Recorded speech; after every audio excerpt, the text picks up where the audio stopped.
Pode ser agora, ele vem. Cristo já voltou pra vida de alguém. Temos que aprender a contar os dias, contagem regressiva a qualquer hora. Ele vem. Falta alguns segundos pra canção parar, e depois do fim tente continuar, contando os seus dias pra não se perder. Contagem regressiva.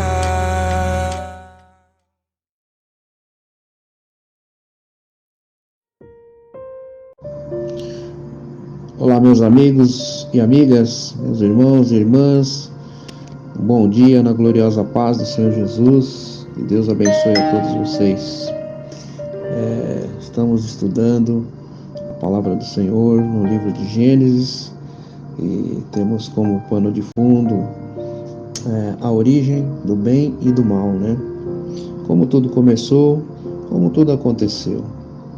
Por que que este mundo, por que que os seres humanos veio estar da forma que estamos?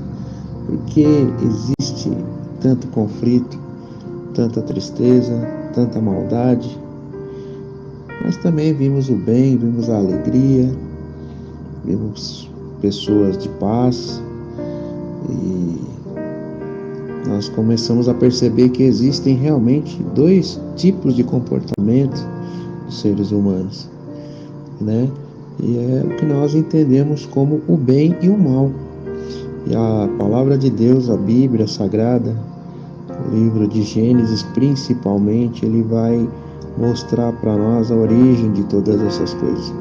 Muito bem, nós já vimos então como que Deus criou todas as coisas, tudo era muito bom, tudo era perfeito, e também vimos como tudo passou a ter problemas, né? A criação, o ser humano, todas as coisas passaram a ter aquilo que nós chamamos de mal, né?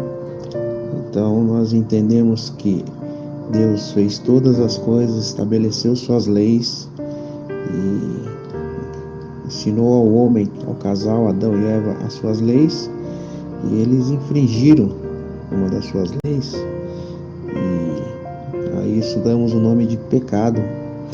E só para nós termos uma ideia, amados, o pecado é algo tão danoso em relação à santidade de Deus, que ele trouxe todo esse grande conflito que nós estamos vivendo. Apenas uma desobediência, e todas as consequências nós temos visto há mais de 5.000 anos.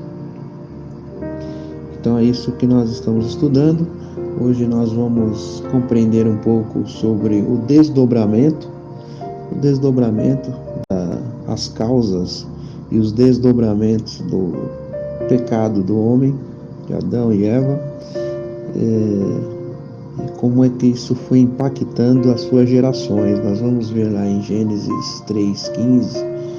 Eu quero ver se eu consigo ler aqui com vocês o versículo de Gênesis 3:15, que diz assim: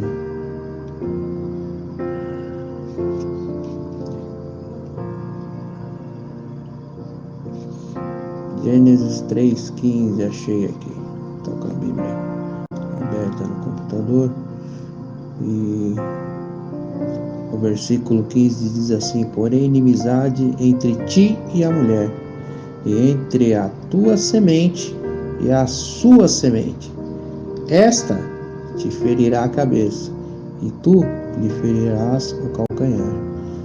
Então Deus aqui está determinando que realmente duas descendências iriam percorrer agora a história do planeta Terra. É isso que nós precisamos entender aqui, ó. Uma inimizade entre uma geração de homens e mulheres contra uma outra geração de homens e mulheres. Então, a quem que Deus está se referindo aqui, né? Nós sabemos que aqui, essa conversa ou esse tribunal, podemos até dizer assim, estava envolvido Adão, sua esposa Eva, a serpente, o animal, também, mas estava também envolvido um outro ser, que foi o ser do qual originou a tentação através da serpente. Quem era esse ser? Nós já falamos no capítulo anterior que esse ser era Lúcifer, né? Agora Satanás. Foi ele que, através dos seus encantos, conseguiu fazer com que a serpente conversasse com Eva e colocasse então a dúvida no coração de Eva, e assim, por consequência, ela veio a pecar, tá certo? Então nós estamos entendendo aqui que o diálogo o que Deus estava determinando nesse diálogo, as consequências, era que a geração da mulher, né, homens e mulheres que nascessem de Adão e Eva e toda a sua descendência iam viver em conflito. Mas qual conflito? O conflito porque desta geração de Adão e Eva teriam homens e mulheres que iam procurar temer a Deus, iam ouvir a voz de Deus, e mesmo pecadores. Olha só, vamos deixar bem claro que não tem duas gerações, uma de santos e outra de pecadores. Não. O pecado entrou agora e a natureza humana ficou contaminada. Mas Deus iria ensinar agora o plano de redenção. Então, como eu falei, o plano de redenção, Deus ia buscar homens e mulheres que o adorassem, né? Então, é por isso que é importante nós entendermos as Escrituras, porque aqui vai dizer que homens e mulheres, alguns irão se interessar em buscar a Deus, né? Nós vamos ver mais para frente agora, no capítulo 4, eu quero ler um versículo com vocês, no capítulo 4, que vai deixar bem claro isso.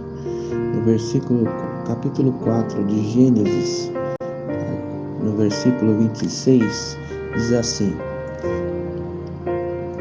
E a Sete também nasceu um filho, e chamou seu nome Enos. Então se começou a invocar o nome do Senhor. Olha que interessante esse versículo. Aqui no capítulo 4 vai dizer que somente o neto de Adão, a partir do neto de Adão, que foi Enos, que começou-se a invocar o nome do Senhor. É isso. Então Deus chamou Abel e Caim para uma aliança. Abel, o justo, obedeceu, mas foi assassinado pelo seu filho. Então ele poderia ser um dos primogênitos dos filhos de Adão, sim, mas ele foi assassinado. E aí a geração de Caim toda foi contaminada pelo pecado e pela rebeldia, e não buscaram a face do Senhor. Então Adão teve mais um filho, chamado Sete.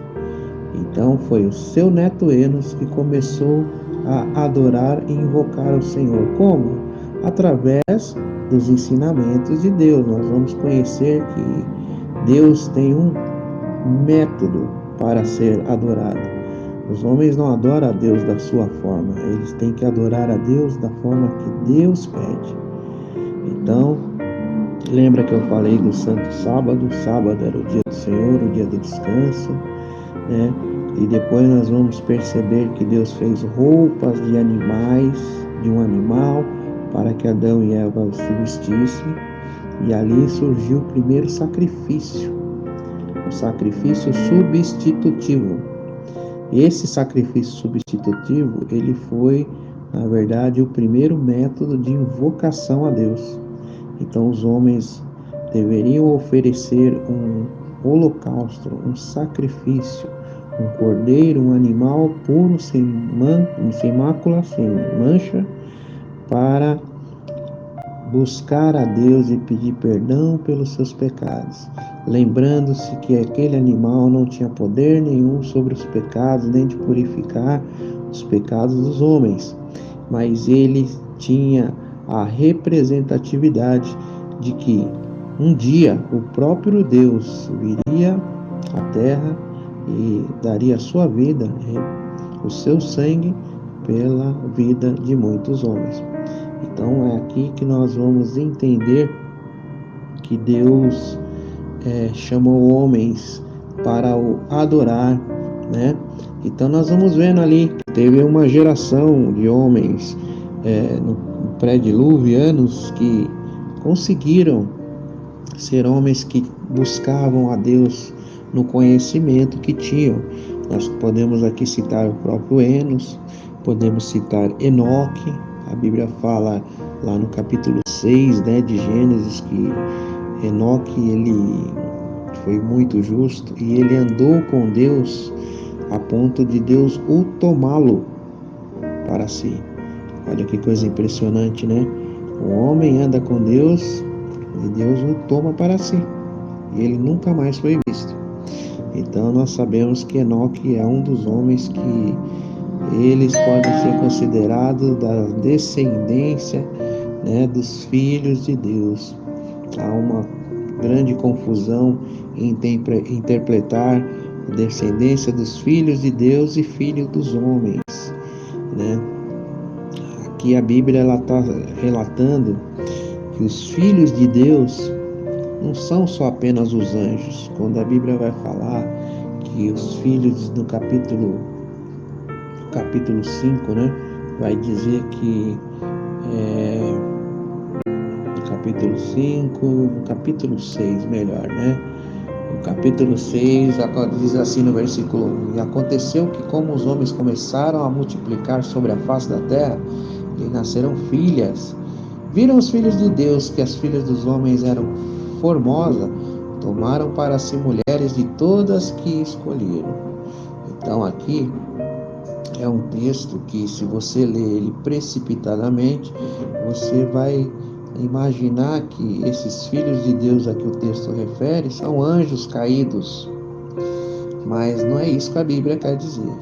Se nós entendermos bem o contexto do capítulo 3 e do capítulo 4, nós vamos entender que Deus está continuando a dizer sobre as duas descendências que nasceriam da mulher. Ou seja, homens e mulheres que iriam adorar a Deus, procurar obedecer e sacrificar, e outros que não queriam saber dos conceitos de Deus, muito pouco adorá-lo. Então é esse contexto do capítulo 6. Homens que viram que as mulheres que não temiam a Deus eram formosas, bonitas, de boa aparência, se vestiam talvez diferente, ou tivessem outro tipo de comportamento. Esse comportamento lhes chamaram a atenção. E eles então procuraram essas mulheres e tomaram para si. Certo? Então eles se contaminaram, se corromperam do caminho do Senhor. Vocês estão entendendo que é isso que acontece? O contexto do passado é o mesmo contexto do presente.